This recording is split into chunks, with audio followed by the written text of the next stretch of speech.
الحمد لله رب العالمين. الحمد لله حمدا كثيرا طيبا مباركا فيه كما يحب ربنا ويرضاه. ثم الصلاة والسلام على نبينا محمد وعلى آله وصحبه أجمعين. أما بعد. Jemaah salat subuh yang dicintai oleh Allah Subhanahu wa taala. Alhamdulillah, pada kesempatan yang mulia ini kita kembali lagi bermajelis ilmu, mengawali hari kita dengan dua ibadah yang mulia, yaitu salat subuh dan majelis ilmu. Kita sudah sampai pada pembahasan tauhid uluhiyah. Saya kira kita sudah banyak mendengar kajian tentang tauhid uluhiyah ini, tetapi kita akan membahasnya dengan beberapa pembahasan urgen biidznillah ta'ala. Tauhid uluhiyah adalah mengimani bahwa Allah adalah satu-satunya yang berhak disembah oleh seluruh umat manusia, seluruh makhluk. Mengimani bahwa Allah adalah satu-satunya Tuhan yang berhak disembah oleh seluruh makhluk, bukan hanya diri kita, bukan. Tapi seluruh makhluk dari awal kehidupan sampai kapanpun, satu-satunya Tuhan yang berhak disembah adalah Allah Subhanahu wa taala. Para ulama mengatakan ifradullahi bil ibadah, mengesahkan Allah dalam bentuk ibadah kepadanya. Dan ini tauhid uluhiyah sudah termaktub dalam syahadat la ilaha illallah. La ilaha illallah terbagi dalam dua kalimat. Yang pertama adalah kalimat penafian. La ilaha, tidak ada Tuhan yang berhak disembah. Illallah, kecuali Allah. Jadi tidak ada Tuhan yang berhak disembah kecuali Allah. Itu makna la ilaha illallah. Apa makna ibadah atau penyembahan? Ibadah adalah segala bentuk amalan atau ucapan atau niat, segala bentuk amalan atau ucapan atau niat yang berupa ketaatan kepada Allah Subhanahu wa taala. Jadi segala ucapan, amalan atau niat yang berupa ketaatan kepada Allah, maka itulah ibadah. Dan ibadah harus ditujukan kepada Allah dan harus diikhlaskan kepada Allah. Ibadah yang tidak ditujukan kepada Allah itulah syirik. Itulah syirik besar. Ibadah yang tidak ditujukan kepada Allah itulah syirik besar. Adapun ibadah yang tidak diikhlaskan kepada Allah, maka itulah syirik kecil. Ibadah yang ditujukan kepada selain Allah itulah syirik besar. Sedangkan ibadah yang tidak diikhlaskan adalah syirik kecil. Itu secara umum, secara global. Tentunya ada pengecualian. Ibadah memiliki banyak jenis. Ada ibadah mahdhah seperti salat, puasa, kemudian haji, umrah. Ada ibadah non mahdhah atau ghair mahdhah. Ibadah ghair mahdhah ini secara umum adalah ibadah yang dalam bentuk amalan-amalan sosial, sedekah, kemudian membantu orang lain berakhlak mulia secara umum, berbakti kepada kedua orang tua. Ini ibadah non mahdhah. Baik amalan yang murni kepada Allah mahdhah ataupun ibadah yang berupa amalan sosial, semua itu wajib ditujukan kepada Allah dan wajib diikhlaskan kepada Allah. Kapan ditujukan kepada selain Allah, maka secara umum, secara global itu akan terjatuh ke dalam syirik besar. Atau kalau dia tujukan kepada Allah, lalu kemudian dia tidak ikhlas, maka dia terjatuh ke dalam syirik kecil. Itu secara umum. Misalnya seseorang berbakti kepada kedua orang tua, tapi tujuannya berbakti kepada kedua orang tua itu ditujukan agar dia bisa dicintai oleh misalnya Tuhan selain Allah, bisa dicintai Tuhan Yesus. Ya, saya berbakti kepada kedua orang tua agar dicintai oleh Tuhan Yesus. Ya. Padahal Muslim, ya. Tapi dia meyakini ada Tuhan lain, ya, agar dicintai oleh berhala, ya, si ini, ya, atau dewa ini. Maka dalam Islam ini merupakan sebuah kesyirikan yang besar. Walaupun bukan ibadahnya bukan salat, dia hanya berbakti kepada kedua orang tua besar. Ya. Tapi kalau itu ditujukan kepada selain Allah, maka itu sudah masuk dalam ranah syirik besar. Syirik besar. Ya. Adapun kalau dia tujukan kepada Allah, saya juga berbakti kepada kedua orang tua ya karena ini perintah Allah. Tapi dalam amalannya tersebut dia ria. Ya. Saya ini berbakti kepada kedua orang tua ataupun salat, puasa ini karena dalam rangka memenuhi ketaatan kepada Allah. Tapi dalam amalan itu dia ria, dia lakukan, ini memang benar dia tujukan kepada Allah. Tapi ketika dia lakukan ada unsur niat dipuji, agar disanjung, agar mendapatkan keinginan duniawi, maka itu masuk dalam ranah syirik kecil. Masuk dalam ranah syirik kecil. Misalnya berniat sholat karena ingin dipuji oleh orang lain, itu masuk dalam ranah syirik kecil. Atau sholat dengan niat untuk mendapatkan imbalan duniawi. Ya, saya mau sholat, ya karena setiap kali sholat ini saya akan diberikan 50.000 uang, ya, uang hadiah 50.000, jadi saya sholat. Ini juga masuk dalam ranah syirik kecil. Tapi juga nanti ada klasifikasi. Ya. Intinya adalah ibadah yang ditujukan kepada selain Allah masuk dalam ranah syirik besar, dan ibadah yang ditujukan kepada Allah tapi tidak ikhlas ini masuk dalam ranah syirik kecil. Syirik besar artinya bisa membuat orang masuk ke dalam kekufuran, keluar dari Islam. Orang yang melakukan syirik besar keluar dari Islam. Seluruh amalannya tidak diterima oleh Allah dan dia kekal dalam neraka. Syirik besar itu membuat seseorang keluar dari Islam walaupun dia mengaku Islam, mengaku KTP-nya Islam.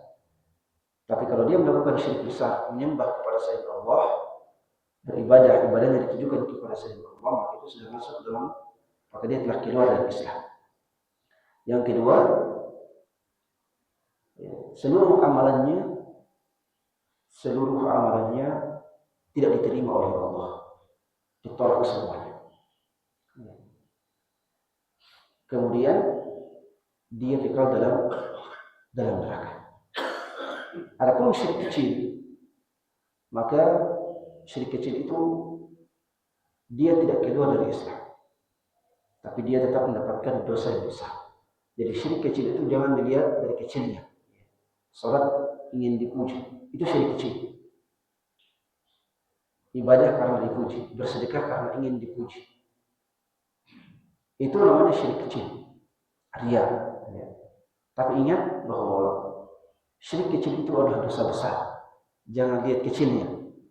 Penyebutan atau penyematan kecil di situ tujuannya untuk membedakan dengan syirik besar. Tapi secara hukum yang namanya syirik kecil itu tidak kecil. Itu termasuk bagian dari dosa yang sangat besar.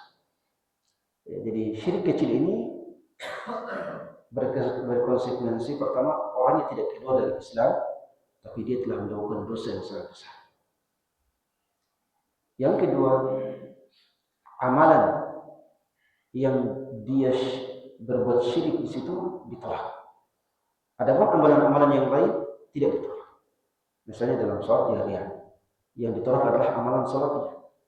Sedangkan amalan zakatnya yang ikhlas tetap diterima oleh Allah Subhanahu wa taala. Atau dia bersedekah 10 kali. 2 kalinya dia riya, maka 8 kalinya tetap diterima. Sedangkan yang ditolak adalah 2 ini. Kemudian yang ketiga, syirik kecil ini adalah amalan yang tidak membuat orang kekal dalam neraka. Bisa saja Allah ketika dia masukkan ke dalam neraka, Allah akan mengeluarkannya kembali. Jadi ini syirik kecil karena orang-orang muslim yang masuk ke dalam neraka itu tetap akan dikeluarkan oleh Allah dari neraka. Karena dalam Sahih Al-Bukhari dan Muslim ketika kata Rasulullah SAW, "Idza dakhala ahlul jannati al-jannah, idza dakhala ahlul jannati al-jannah, wa dakhala ahlun nari an-nar, qala Allah azza wa jalla." Ketika penduduk surga sudah menikmati surga, penduduk neraka sudah menikmati neraka, menikmati siksa neraka, masing-masing semua manusia sudah di tempatnya masing-masing mendapatkan balasan. Allah berfirman, "Akhriju man kana fi qalbihi mithqala dzarratin min imanin minan nar." Kata Allah kepada malaikat, keluarkan seluruh manusia yang dalam hatinya ada sebiji zarah keimanan dari neraka. Keluarkan dari neraka seluruh manusia yang dalam hatinya ada sebiji zarah keimanan. Maka seluruh orang-orang beriman kemudian dikeluarkan dari neraka. Dalam hadis yang disebutkan mereka pun keluar dalam keadaan hitam gosong, dalam keadaan hitam, dalam keadaan berwarna, kulit mereka berwarna hitam karena gosong. Jadi orang karena disiksa dalam neraka. Fa'ulqu fi nahril hayah. Kemudian orang yang keluar dari neraka itu dilemparkan dimasukkan, dimandikan ke dalam sungai yang bernama sungai kehidupan. Dalam keadaan gosong, tinggal tulang. Ketika dimandikan dalam sungai kehidupan tersebut, kulit mereka kemudian tumbuh kembali seperti kata Rasulullah, seperti tanaman yang tumbuh saat hujan. Tanaman yang tumbuh, tanaman yang tumbuh di pinggir sungai. Pinggir sungai rata-rata tanamannya subur, tumbuhnya cepat. Jadi kita ini akan tumbuh kembali. Ketika dibangkitkan, tumbuh seperti tumbuhnya tanaman. Juga seperti itu orang yang keluar dari api neraka dalam keadaan tinggal tulang, gosong, dimandikan di sungai kehidupan, kemudian tumbuh seperti tumbuhnya tanaman dan kulit mereka kemudian menjadi putih, lalu setelah itu dimasukkan ke dalam surga. Itu perbedaan antara syirik besar dan syirik kecil. Seorang ini kalau ibadah itu secara umum, tidak semua, karena nanti ada pengecualian. Dalam Islam itu setiap kaidah biasanya ada pengecualian, kecuali beberapa hal yang tidak memiliki pengecualian. Seperti tadi, tiada Tuhan yang berhak disembah kecuali Allah, tidak ada pengecualian. Satu-satunya yang berhak disembah itu Allah, itu tidak ada pengecualian. Misalnya Allah yang menciptakan seluruh makhluk, itu tidak ada pengecualian. Kalau dia mengatakan Allah menciptakan seluruh makhluk, kecuali makhluk ini kecuali satu yang tidak diciptakan Allah, itu tidak ada pengecualian. Itu yang meyakini itu hukumnya dia telah kafir. Dia telah kafir.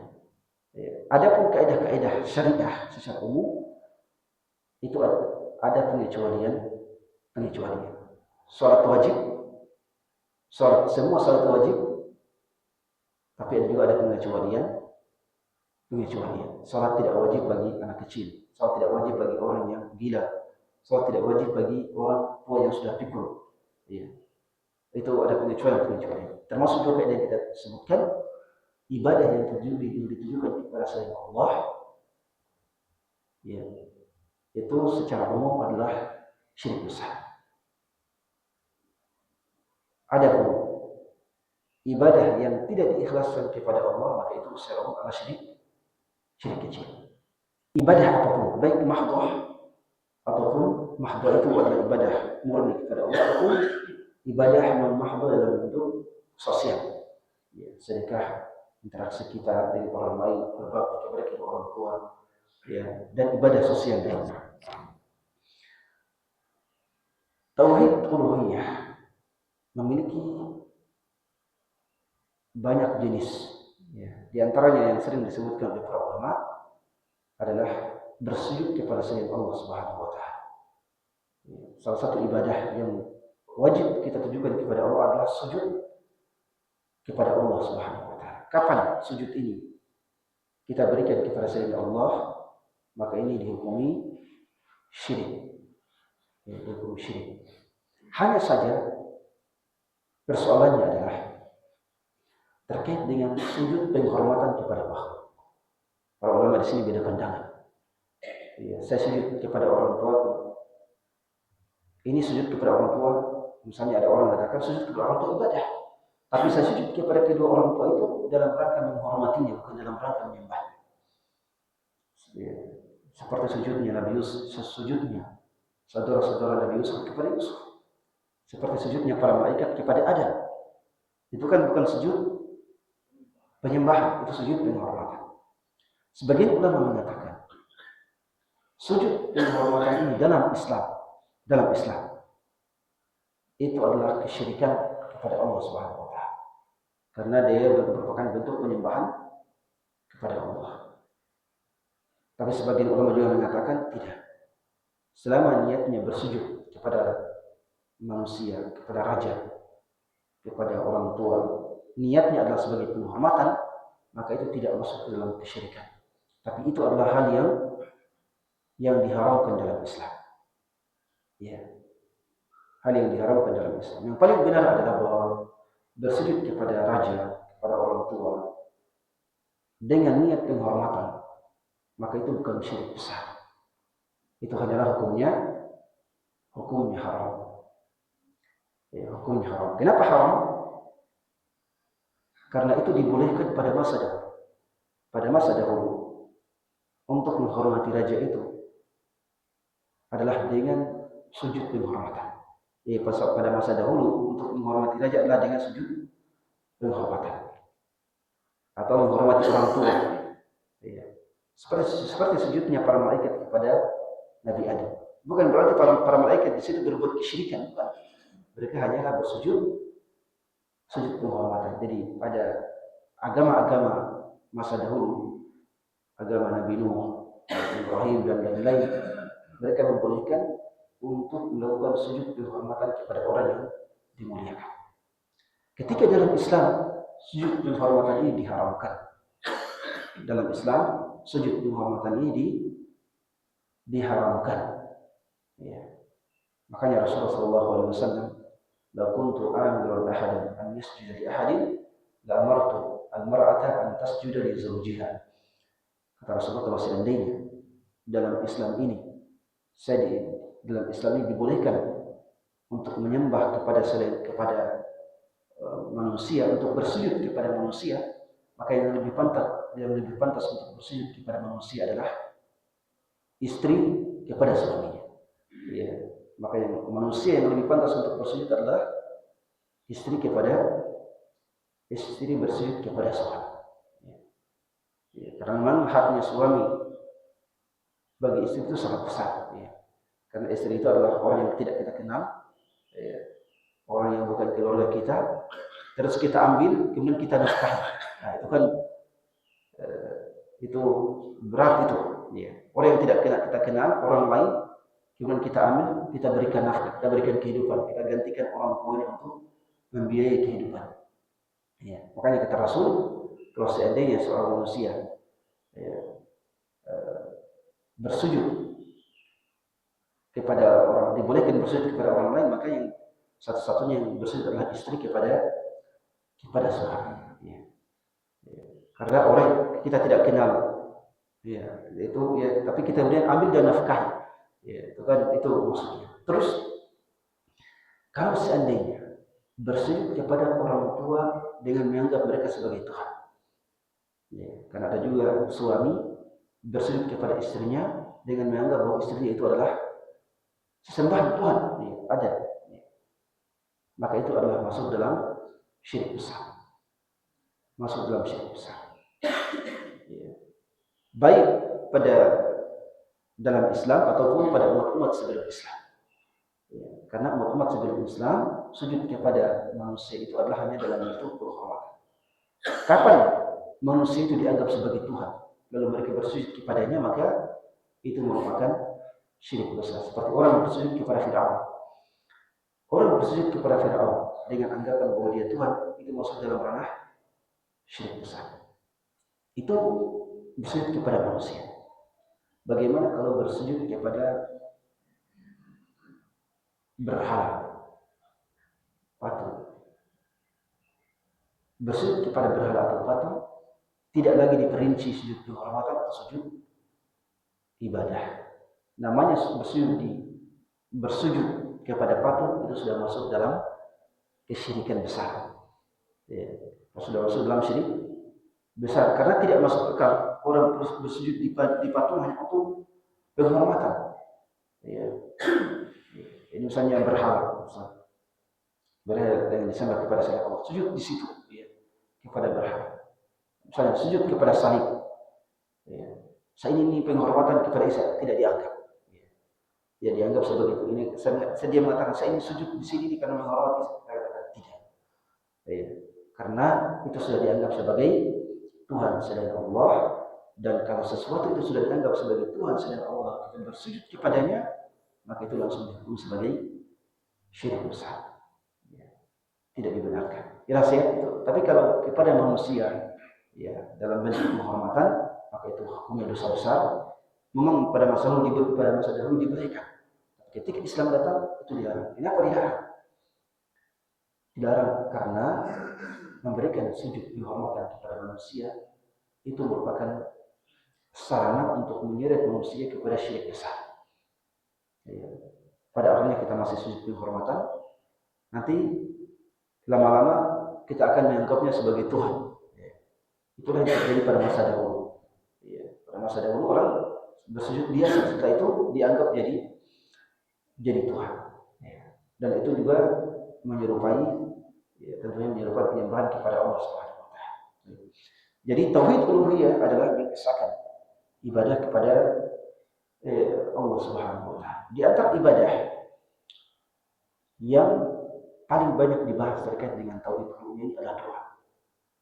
Berdoa kepada Allah itu merupakan kewajiban bagi kita semua. Adapun kalau doa itu ditujukan kepada selain Allah, maka itu merupakan kesyirikan. Kalau doa ditujukan kepada Allah, meminta kepada selain Allah pada hal-hal yang tidak dimampui kecuali Allah, maka itu merupakan kesyirikan. Pada hal-hal yang tidak dimampui kecuali Allah, maka itu kesyirikan.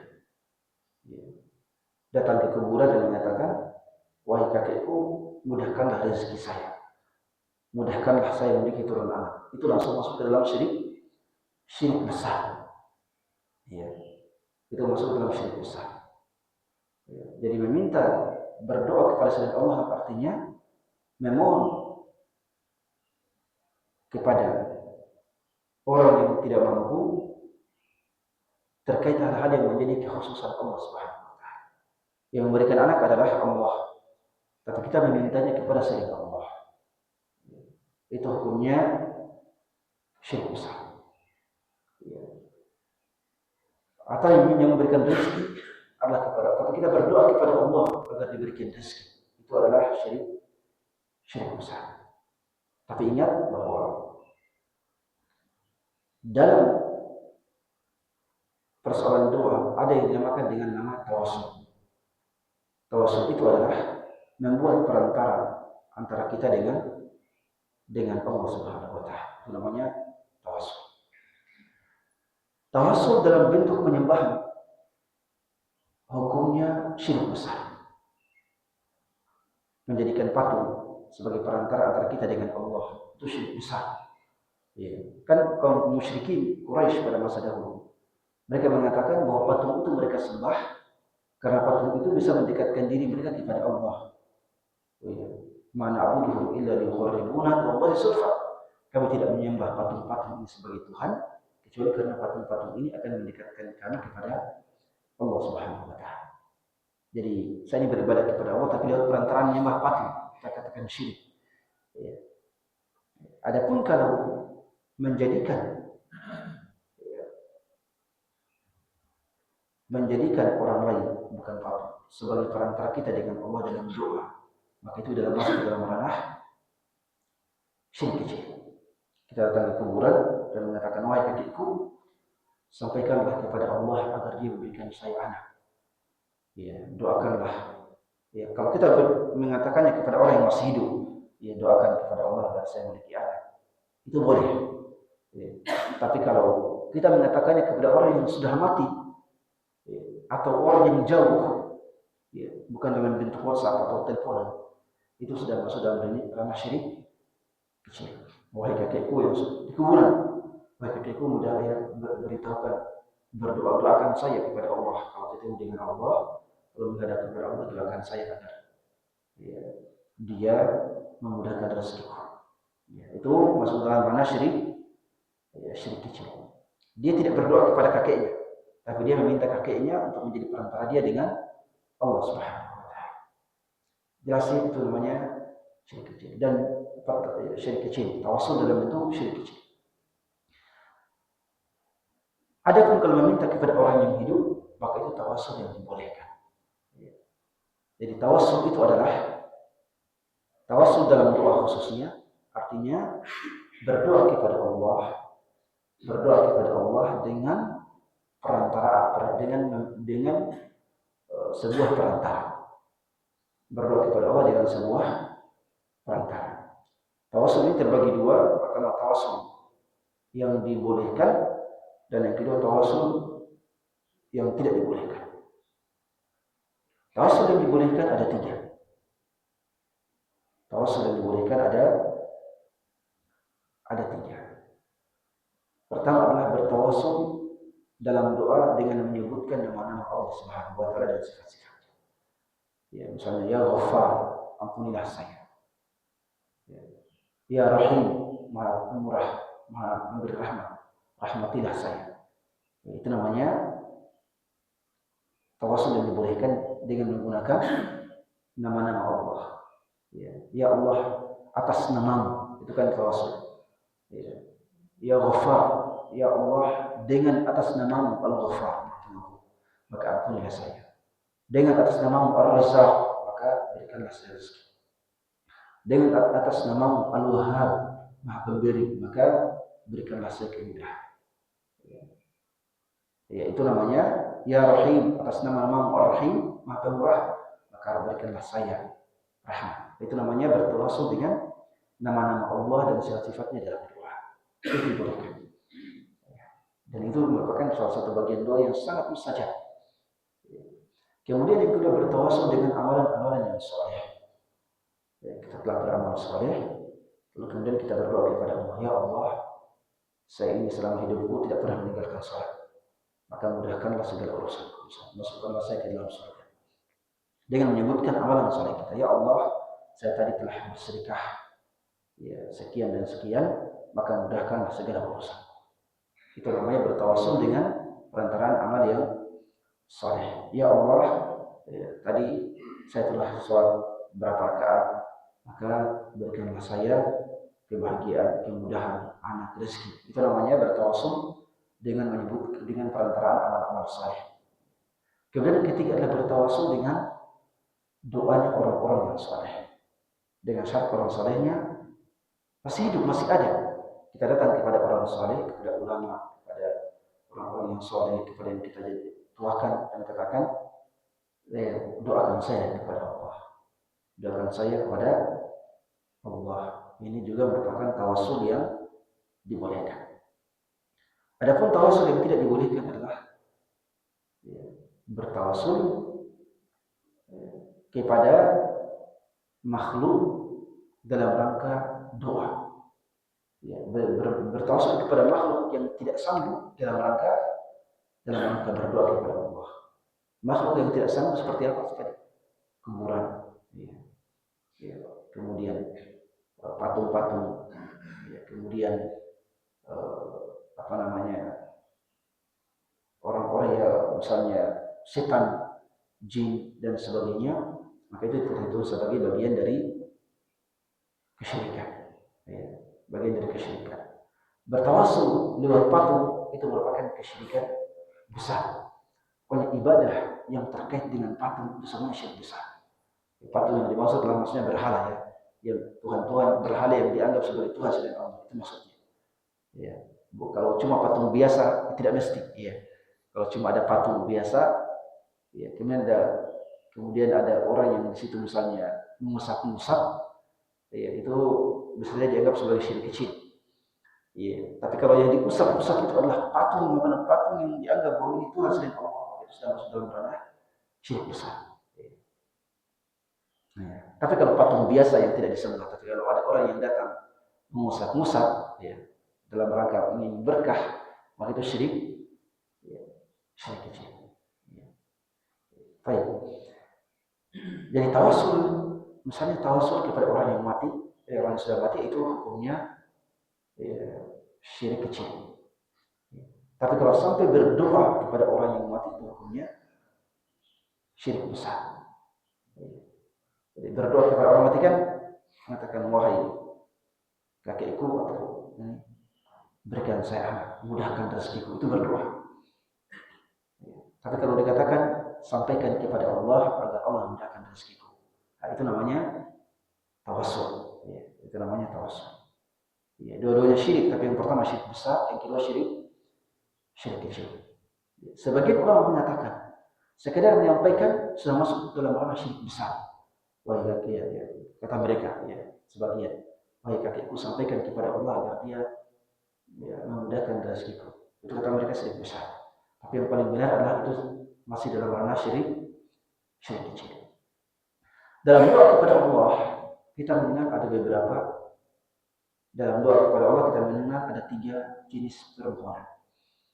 Yang pertama isti'anah, yang kedua isti'adah, dan yang ketiga istighatsah. Ya. Yang pertama isti'anah. Isti'anah ini adalah memohon pertolongan kepada Allah untuk, ya, memohon pertolongan kepada Allah untuk hal yang kita butuhkan. Ya. Itu namanya isti'anah. Yang kedua adalah isti'adah. Isti'adah adalah memohon perlindungan kepada Allah dari hal yang kita takutkan di masa depan. Memohon perlindungan kepada Allah dari hal yang kita takutkan di masa depan. Jadi isti'anah memohon diberikan, ya, diberikan apa namanya, rahmat, keberkahan. Isti'adah memohon agar dilindungi. Ya. Yang ketiga adalah istighatsah. Istighatsah ini adalah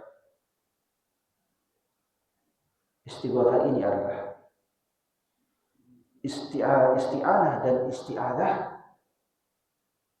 yang diharapkan kepada Allah agar disegerakan. Itu namanya istighatsah. Istighatsah adalah permohonan kepada Allah dalam bentuk apa namanya, ketergesa-gesaan. Kita mohon kepada Allah agar Allah mengabulkan doa kita secepat mungkin. Ini namanya istighatsah. Ya. Dan istighatsah ini ketika berdoa dalam bentuk istighatsah itu berbeda dengan berdoa dalam bentuk isti'anah dan isti'adah. Ya. Itu berbeda cara berdoanya. Ya. Istighatsah itu kan kita yang mohon kepada Allah agar segera doa kita, memang kita sangat darurat untuk dikabulkan. Ya, sangat darurat seperti doanya Rasulullah pada saat perang Badar. Pada saat perang Badar kan 300 kaum muslimin melawan 1.300 pasukan Quraisy. 1.300 melawan 300, 1 banding 4. 1 banding 4,3. Ya. Maka Rasulullah melakukan istighatsah. Termasuk itu sholat istisqa. Sholat istisqa itu adalah istighatsah. memohon kepada Allah agar disegerakan. Jadi semua doa yang kita ingin segera dikabulkan Allah karena sudah dalam keadaan darurat, itu namanya istighatsah. Ya. Dan istighatsah itu, kalau sudah istighatsah, maka sunnahnya memang benar-benar memohon kepada Allah dan tangan kita diangkat tinggi-tinggi. Ya, tangan kita diangkat tinggi-tinggi seperti doa dalam khutbah istisqa. Seperti doanya Rasulullah dalam perang Badar. Ya, jadi doanya tangan kita diangkat tinggi-tinggi. Kita sudah sebutkan bahwa berdoa kepada Allah itu dengan empat cara. Cara pertama dengan isyarat telunjuk. Ini doanya khatib. Ya, kalau khatib di atas mimbar kalau begitu, itu tuh bukan sunnah itu kalau dia mengangkat tangan sambil berdoa. Jelas ya? Jadi khatib di atas mimbar kalau berdoa dengan isyarat telunjuk. Karena Rasulullah tidak pernah mengangkat tangan ketika berdoa di atas mimbar. Bahkan sebagian sahabat menganggap itu bid'ah. Jika berdoa di atas mimbar ketika khatib Jumat, ya bukan kalau cuma ceramah biasa silahkan. Maksud saya khutbah Jumat maka dengan isyarat telunjuk. Itu doa pertama.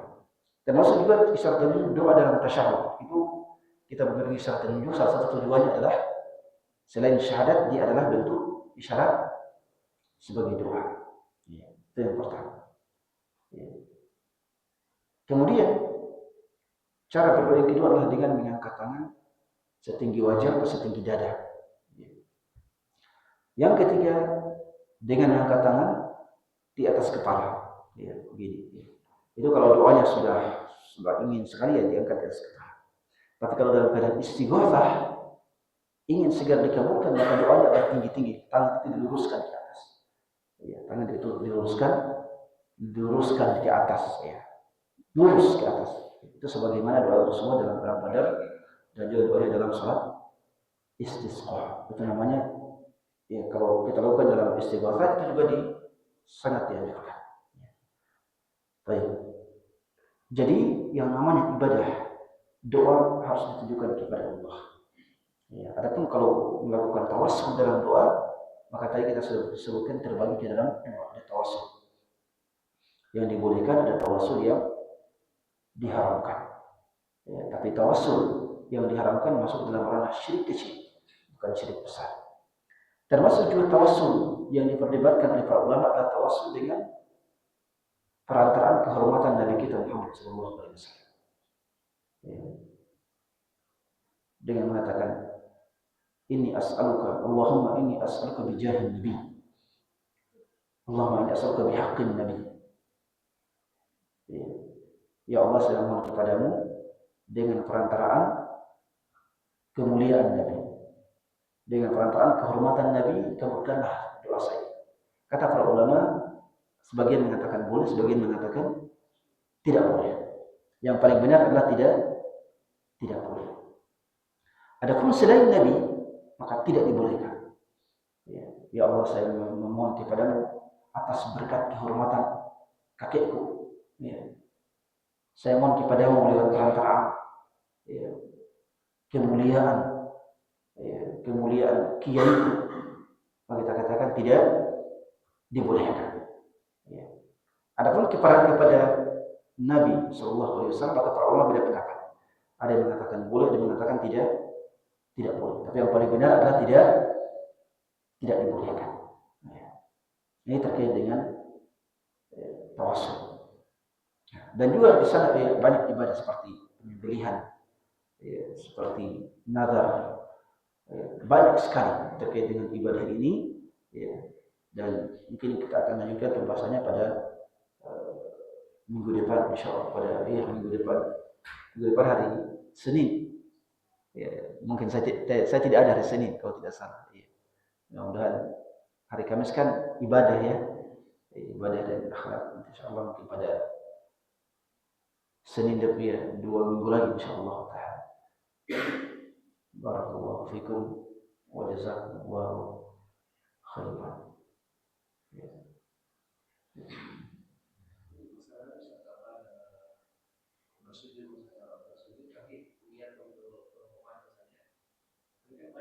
Sekarang ini kan banyak adat-adat yang seperti kayak di kampung itu cara sembahannya, terus seperti kita di Sumatera kalau lewat tidak ada tundur itu, bagaimana aturannya di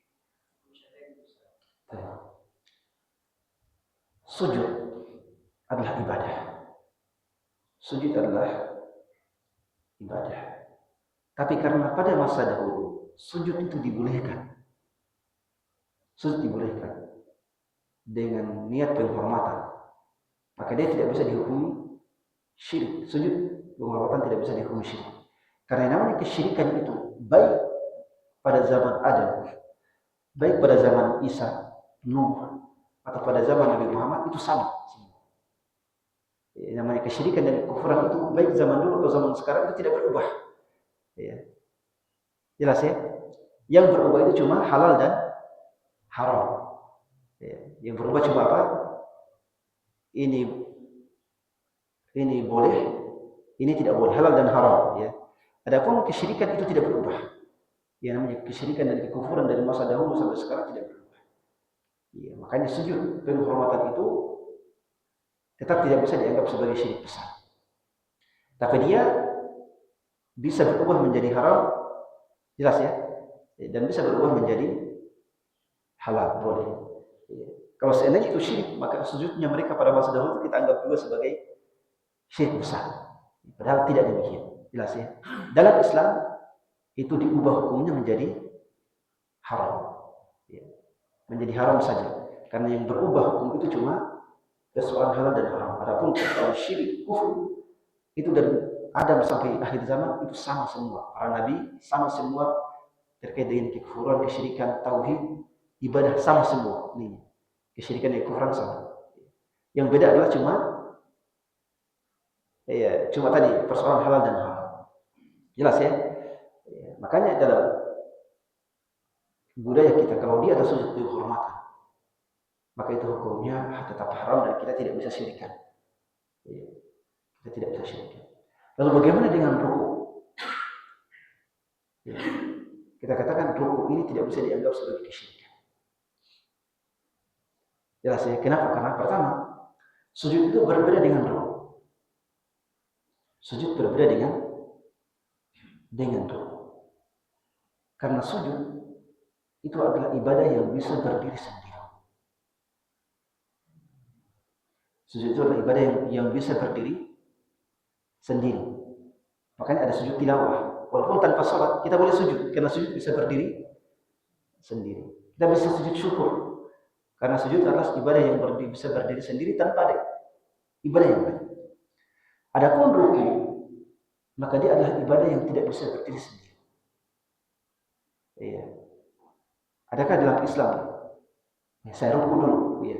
Ruku kepada Allah tanpa sholat? Kita katakan tidak. Jelas ya? Karena dia berbeda, maka dia lebih ringan. Ruku itu lebih ringan. Jelas ya? Ruku itu lebih ringan. Dalam artian kalau kita menghormati orang dengan bentuk ruku, kita katakan haram. Kita katakan apa? Haram tapi tidak masuk dalam ranah kesyirikan. Kita haram karena Anda telah berlebihan dalam menghormati orang lain. Jelas ya? Dalam bentuk ruku sempurna. Dalam bentuk ruku sempurna. Adapun kalau cuma memberikan badan ke depan, cuma biasa saja, maka ini tidak, insya Allah tidak dibolehkan. Insya Allah tidak apa-apa. Kita lewati orang, tekan tabe, kemudian membungkukkan sedikit, tidak ada problem. Itu masuk dalam ranah budaya. Meskipun sebagian ulama mengatakan itu hukumnya tidak boleh. Sebagian orang mengatakan hukumnya tidak boleh. Karena itu merupakan bentuk ruku kepada makhluk. Tapi kita katakan itu tidak ada problem, itu sudah masuk dalam ranah penghormatan secara budaya. Tapi cukup diturunkan sedikit. Cukup diturunkan sedikit, jangan seperti bentuk ruku sampai rendah sekali.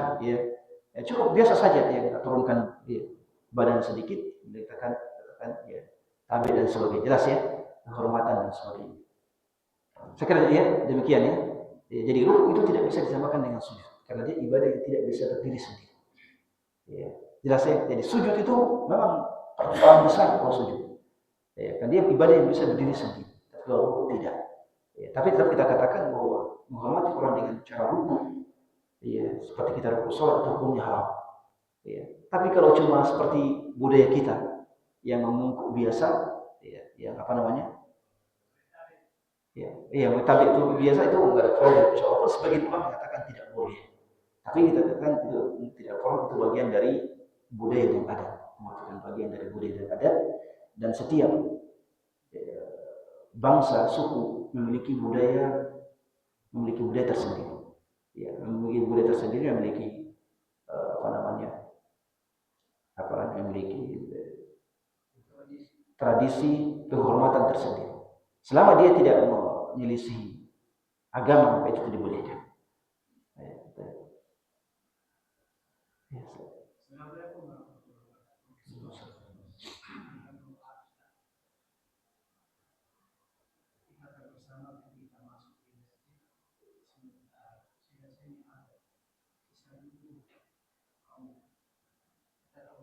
Salah satu yang dijaga oleh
Bismillahirrahmanirrahim. Terkait dengan yang pertama, harus dipahami bahwa ibadah yang paling utama antara adzan dan iqamah itu adalah salat. Itu ibadah yang paling utama antara adzan dengan iqamah adalah salat. Ya. Baik. Adapun doa itu urutan kedua. Doa adalah urutan. Jadi ibadah yang paling pertama setelah salat adalah antara adzan dan iqamah adalah salat. Kemudian doa urutan kedua. Itu berdasarkan dari dalil yang ada. Kita masuk masjid. Selama kita masih meyakini bahwa kalau saya sholat 2 rakaat, saya masih bisa dapat takbiratul ihramnya imam. Apalagi misalnya kalau yang iqamah ini biasanya iqamahnya panjang-panjang. Ya. Ya. Kan kita ya, ini kalau ada tukang adzannya kalau iqamah ini panjang ini, tidak ada problem misalnya. Jelas ya? Ya. Yang penting bisa masih mendapatkan takbiratul ihramnya imam. Maka silakan. Ya. Maka silakan sholat saja. Silakan sholat. Jelas ya, karena sholat lebih utama. Dalam aktivitas kita sholat, tiba-tiba qomatnya lebih cepat misalnya. Ya. Akhirnya kita perkirakan ini kita akan terlambat takbiratul ihram. Maka tidak ada problem, silakan lanjutkan sholat. Yang penting tidak terlambat rakaat pertama. Tapi dipercepat, ya. Jangan kemudian lambat-lambat. Ya. Tetap dipercepat walaupun kita terlambat takbiratul ihram, tidak ada problem. Iya. Iya. Bisa dibatalkan kalau sudah terlambat sekali. Baru rakaat pertama, ya, jelas ya. Baru sujud rakaat pertama, imamnya sudah mau takbiratul ihram. Ya, batalkan sholat. Tapi kalau sudah rakaat kedua, sudah rukuk rakaat kedua misalnya, itu sudah cepat ya. Akan percepat setelah itu bergabung dengan imam meskipun terlambat takbiratul ihram. Jelas ya? Iya, itu maksudnya. Tapi kalau tadi baru rakaat pertama ya batalkan karena Anda akan terlambat. Kemudian terkait dengan doa tadi, ya kalau seandainya sudah meyakini saya akan terlambat ini kalau silakan berdoa. Ya, silakan berdoa. Ya, baik di akhir malam misalnya kita bangun, lihat jam 5 menit lagi adzan ini. Iya, misalnya 5 menit lagi adzan, sedangkan saya ini belum ke WC, ke WC dulu, baru dulu terlambat nih dari salat. Jelas ya? Iya. Kalau seperti itu hanya tinggal doa saja. Iya. Iya. Jadi angkat tangan kemudian berdoa kepada Allah Subhanahu wa taala, karena doa di akhir malam itu juga adalah ibadah kedua setelah salat. Jadi di akhir malam ibadah yang paling utama adalah salat. Setelahnya adalah doa. Jadi kalau di akhir malam kita tidak bisa salat karena mungkin sakit, jelas ya. Kalau tadi terlambat bangun tinggal 5 menit mau adzan atau kita sakit, ya sakit tapi kita bangun, kita tidak bisa berbuat apa, maka ya, yang paling ibadah yang paling utama saat itu adalah doa. Dan Allah sudah memuji orang-orang yang berdoa di akhir malam. Wa bil ashari hum yastaghfirun. Di antara tanda-tanda orang yang masuk surga diampuni Allah adalah mereka selalu bermohon ampunan kepada Allah pada waktu akhir malam. Pada waktu akhir malam. Jelas ya? Demikian pula antara adzan dengan iqamah. Kalau sudah mengira saya tidak bisa salat lagi, maka silakan berdoa kepada Allah Subhanahu wa taala. Jelas ya? Kemudian terkait dengan tawakal. Ikhtiar untuk berobat merupakan bagian dari tawakal. Ikhtiar untuk berobat merupakan bagian dari tawakal. Jelas ya? Memang para ulama rahimahullah terkait dengan berobat ini mereka berbeda pandangan juga. Ada yang mengatakan berobat itu hukumnya boleh-boleh saja. Dan boleh-boleh juga tidak berobat. Jadi kalau ada orang sakit terus dia tidak berobat, mereka katakan itu tidak berdosa. Ya, itu tidak berdosa. Ya. Tapi ya, kita katakan juga bahwa yang namanya berobat itu merupakan bagian dari tawakal kepada Allah Subhanahu wa taala. Jelas ya? Ya, jadi tapi dengan syarat meyakini bahwa kesembuhan itu datangnya dari Allah. Adapun ya, obat, dokter itu semua merupakan sarana, ya, faktor, sebab untuk sembuh. Jelas ya? Tapi ya, yang menyembuhkan kita secara hakiki adalah Allah Subhanahu wa taala. Itu tetap dinamakan sebagai tawakal. Jadi tawakal itu tidak menyerah. Tawakal itu adalah berusaha lalu menyerahkan urusan kepada Allah. Itu tawakal. Ya, jadi kalau ada orang menyatakan saya tawakal saja, baru dia cuma duduk di rumah, itu namanya bukan tawakal. Ya, itu namanya bukan tawakal. Itu adalah berusaha, beramal terlebih dahulu lalu menyerahkan kesuksesannya, keberhasilannya kepada Allah. Ya, yang penting saya sudah berusaha, sukses atau tidak itu urusan Allah. Ya, itu namanya tawakal. Jelas ya? Ya, baik. Terkait dengan 70.000 orang yang masuk ke dalam surga.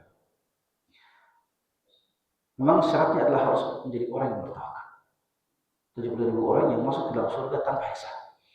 Memang salah satu syaratnya adalah orang yang bertawakal penuh kepada Allah Subhanahu wa taala. Dalam hadis Ibnu Abbas, di antara sikap tawakal yang disebutkan adalah mereka tidak meminta diruqyah. Ya. Tapi tambahan lafal tidak meminta diruqyah ini lemah. Dilemahkan oleh para ulama Ibnu Taimiyah, Ibnu Qayyim rahimahullah. Ya, meminta diruqyah itu tetap dibolehkan dan hadisnya tambahan lafal hadis bahwa mereka itu tidak meminta diruqyah itu lemah. Jelas ya? Jadi meminta agar diruqyah itu bagian dari tawakal. Meminta agar diruqyah itu meminta kesembuhan, minta agar diberikan kesembuhan, dan orangnya tetap diharapkan untuk masuk surga tanpa hisab. Jelas ya? Karena lafal hadis itu lafal hadis itu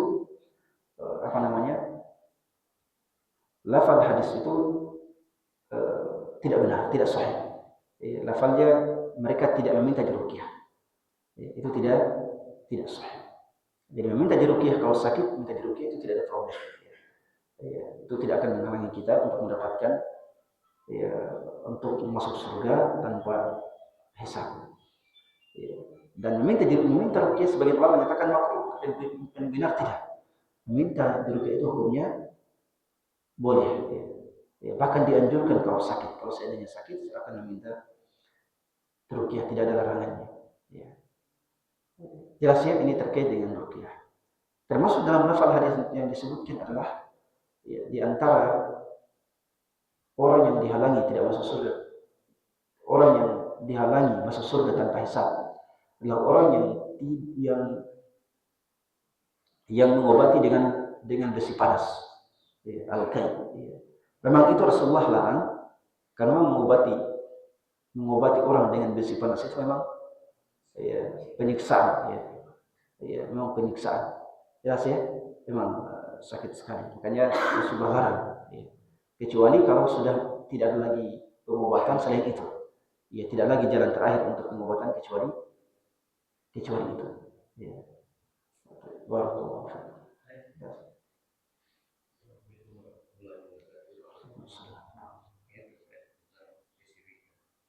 Biasanya kita ini misalnya dokter, biasanya bahasa yang biasa kita menyebut saya cocok dengan dokter ini. Apa? Saya cocok dengan dokter itu.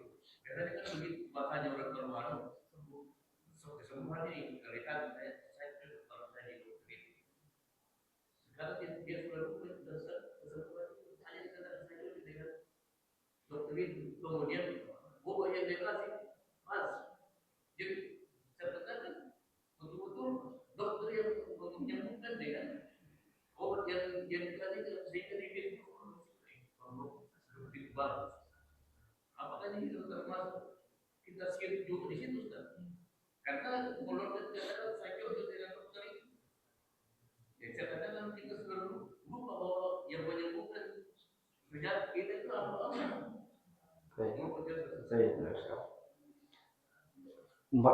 Kesyirikan masuk di situ kalau dia meyakini bahwa yang menyembuhkan adalah dokter dan bukan Allah. Jelas ya? Kalau dia meyakini bahwa yang menyembuhkan saya ini adalah dokter tanpa ada izin Allah, jelas ya? Maka itu masuk dalam kesyirikan.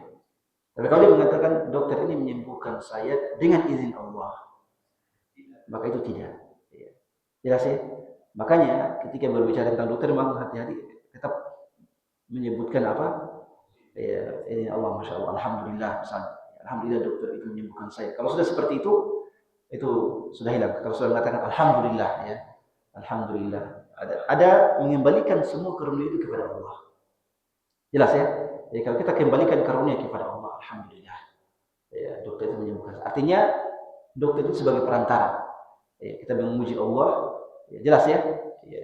Ya. Tapi kalau ibarat seakan-akan dokter itu yang mau benar-benar menyembuhkan bukan Allah, itu sudah bisa masuk dalam ranah kesyirikan. Ya. Ya, apalagi kalau sudah meyakini seperti keyakinan masyarakat yang umum yang bahwa datang kepada orang tua ini menyembuhkan saya ini. Kalau dia saya sudah mati ini, ya. Ya. Sebenarnya kalau dia dikembalikan tetap pada karunia izin Allah, karunia Allah, tidak ada problem. Tapi kebanyakan kan masyarakat tidak seperti itu. Sebagian masyarakat tidak seperti itu. Ya. Jelas ya? Ya, sebagian masyarakat ya masuk dalam. Jadi tetap diperhatikan bahwa kalau memuji seseorang, dokter tetap dikembalikan, ya, dikembalikan kepada Allah, bahwa Allah yang menyembuhkan. Dokter pun kalau dipuji seperti itu dia harus mengatakan, ya, ini semua karena ya, karunia Allah, ya, pujilah Allah dan sebagainya. Jelas ya? Jadi batas antara masuk kesyirikan kecil atau kesyirikan dengan kebolehan itu adalah pada mengembalikan karunia itu kepada Allah. Jelas ya? Ya, sama dengan ujub dan ria menceritakan kenikmatan, ya, menciptakan kenikmatannya bahwa kita ini mendapatkan karunia dari Allah. Kapan kita ceritakan kepada orang, tapi tanpa mengembalikan itu kepada Allah, terujub. Ya. Jelas ya? Ya, anak saya sudah hafid, ya, misalnya anak saya sudah hafid, anak saya ya, sudah pada, tapi dalam rangka ujub. Ya, itu namanya masuk dalam kesyirikan, ya, syirik kecil. Ya, karena dia ria, ujub, sombong, jelas ya. Tapi kalau dia kembalikan karena alhamdulillah, segala puji bagi Allah.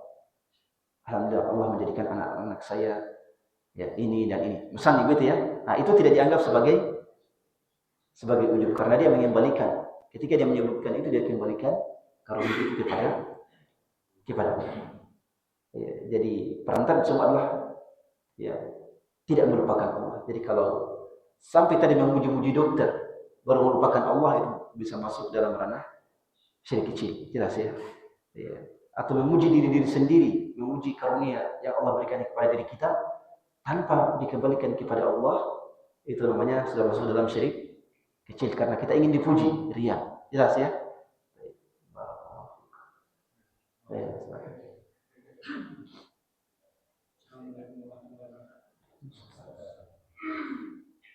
Yang pertama Pak Ustaz, apakah syirik kecil kita mendatangi suatu orang pintar, katakanlah istilahnya dukun Pak Ustaz, jadi dia mengobati, dia mengatakan bukan saya yang menyembuhkan, tetap perantaraan Allah, cuma melalui perantaraan dia. Itu yang pertama. Yang kedua, dalam situasi darurat kita diancam oleh seseorang, wah kalau kau tidak sujud kepada saya bunuh kau Ustaz. Apakah kalau kita melaksanakan sujud itu kita termasuk syirik kecil atau kita dibebaskan ya? Assalamualaikum warahmatullahi wabarakatuh. Yang pertama tentang maksudnya agar kita tidak mendatangi dukun, tapi dia bilang bukan saya menyembuhkan. Dukun, ya dukun kan banyak jenisnya. Ya. Tapi dukun itu dilihat dari praktek dukunnya. Kalau mengandung kesyirikan, maka hukum mendatangi dukun itu 5. Kalau dukun itu adalah dukun sihir misalnya, ya, dukun atau dukun yang menyembuhkan dengan bantuan jin, setan, kesyirikan, ya. Maka dia disamakan dengan dukun santet, sama semua. Jelas ya? Ya. Dia hukum mendatanginya 5. Ya, bisa saja dibolehkan, ya, bisa saja tidak dibolehkan. Hukum mendatanginya ya, dibagi dalam 5 jenis. Ya. Ya, kalau tentunya ini pembagiannya panjang ya, nanti kita sebutkan. Tapi intinya tidak dibolehkan. Tapi kalau dukun itu adalah dukun yang cuma memberikan ruqyah. Ya, saya ini memberikan obat, cuma dia mengatakan cuma ruqyah, cuma saya baca Al-Quran di air, saya berikan orang berobat, itu saja dia bilang. Ya, maka dikatakan silakan, itu dibolehkan. Tapi kalau dia adalah dukun yang melakukan praktek-praktek aneh-aneh, kemudian meminta bantuan jin, setan, itu tidak dibolehkan meskipun dia mengklaim bahwa kesembuhan itu dari Allah. Jelas ya? Ya, karena juga ada dukun yang rajin sholat juga. Ya, supaya dianggap sebagai dukun putih, ya, dan sebagainya. Ya, itu tetap tidak dibolehkan hukum rajin sholat. Ya, selama praktek dukunnya adalah kesyirikan, kekufuran, maka tidak dibolehkan mendatangi. Ini kita akan sebutkan ada 5 pembagian hukum mendatangi. Kemudian terkait dengan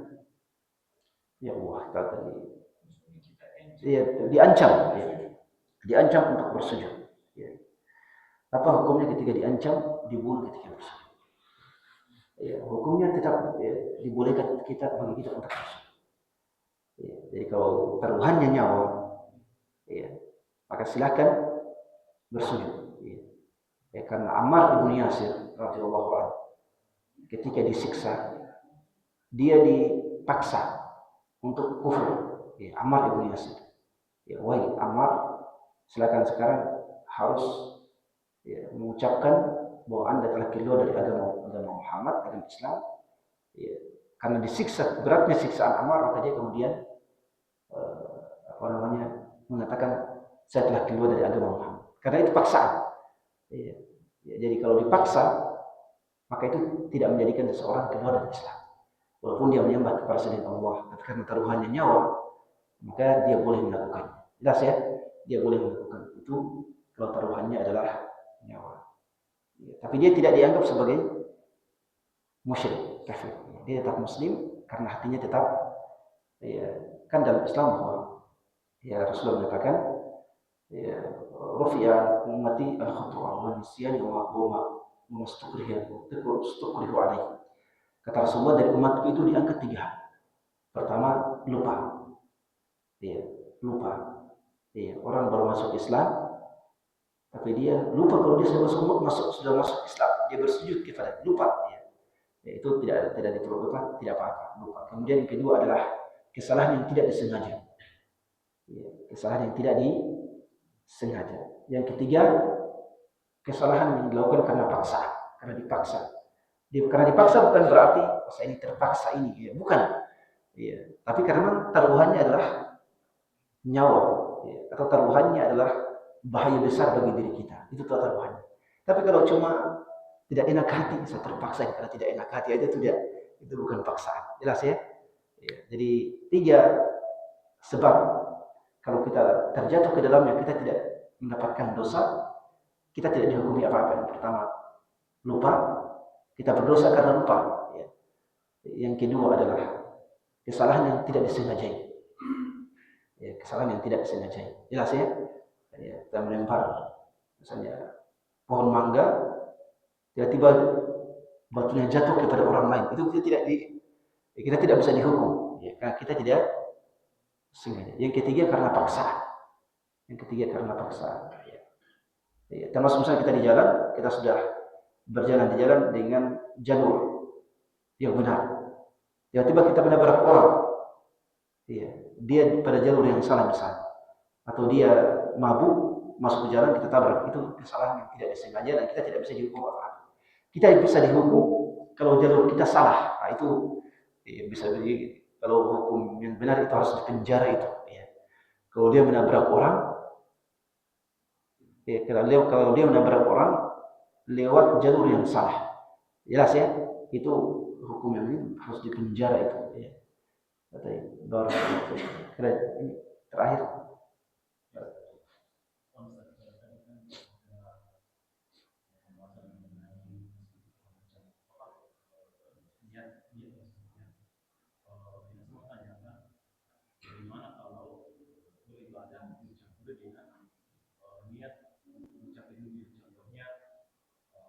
Puasa, tapi dia kemudian niatnya juga untuk dia berhaji, dia kemudian niatnya juga untuk berdagang.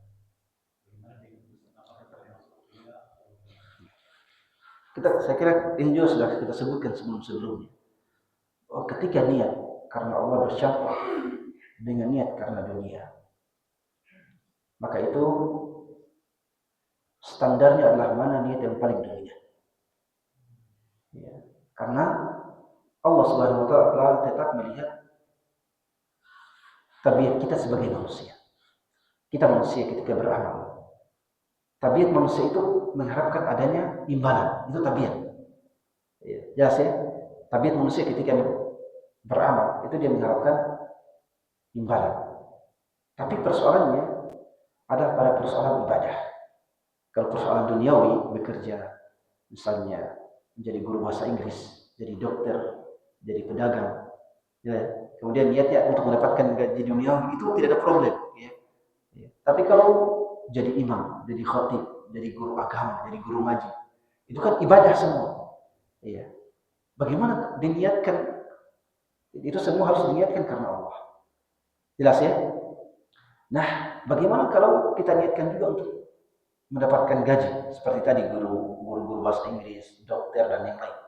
Para ulama mengatakan amalan-amalan yang terkait dengan agama yang seharusnya diniatkan kepada Allah itu tetap dibolehkan untuk dicampur dengan niat yang lain dengan syarat niat yang lain itu tidak dominan.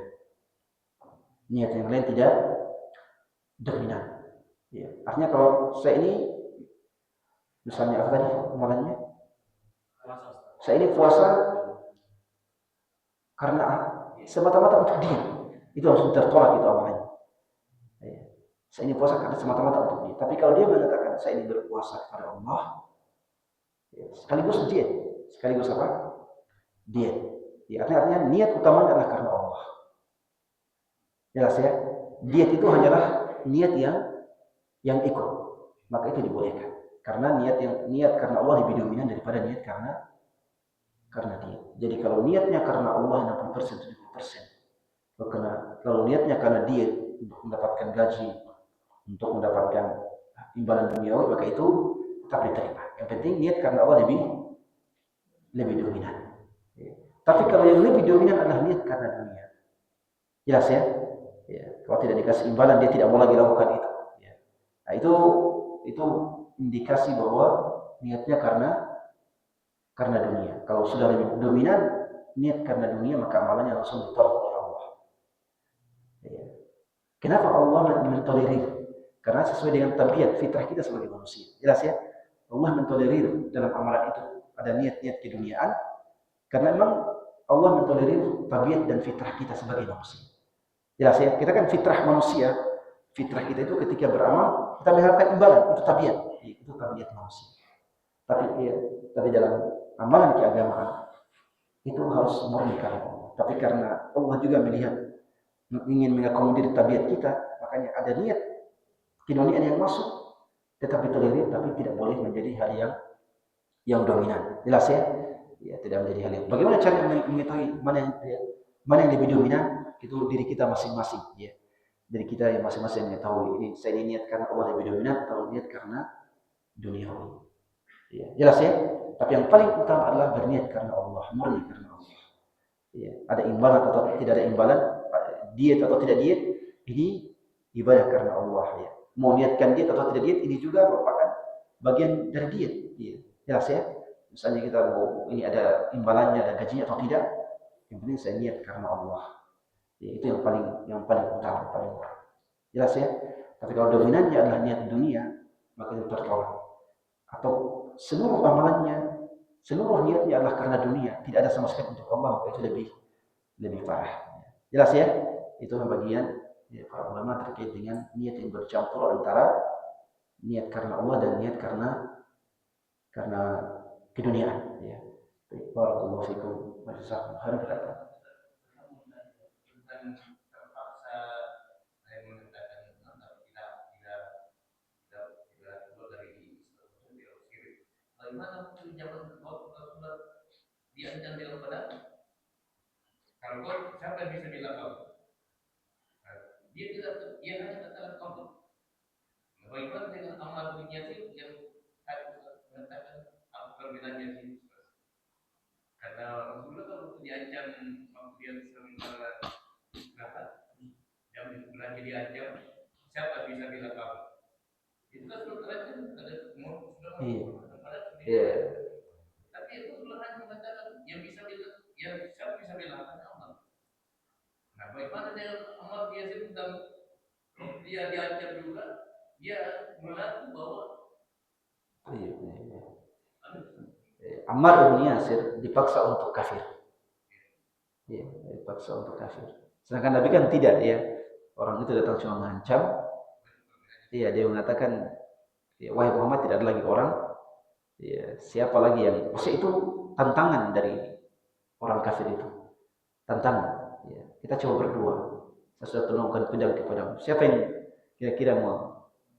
Ya, itu menantang ya. Siapa kira-kira yang akan menyelamatkan? Allah mengatakan, Rasulullah mengatakan ya Allah ya. Tapi bukan dipaksa untuk kafir ya. Bukan ya. Jadi Ammar dalam rangka paksaan kepada perbedaan. Jadi Ammar itu memang dipaksa. Barakallahu fiik. Jelas ya, barakallahu fiik. Jazakum khairan. Subhanakallahumma wa bihamdik. Asyhadu an la ilaha illa anta astaghfiruka wa atubu ilaik. Wa akhiru da'wana alhamdulillahi rabbil alamin. Assalamualaikum warahmatullahi wabarakatuh.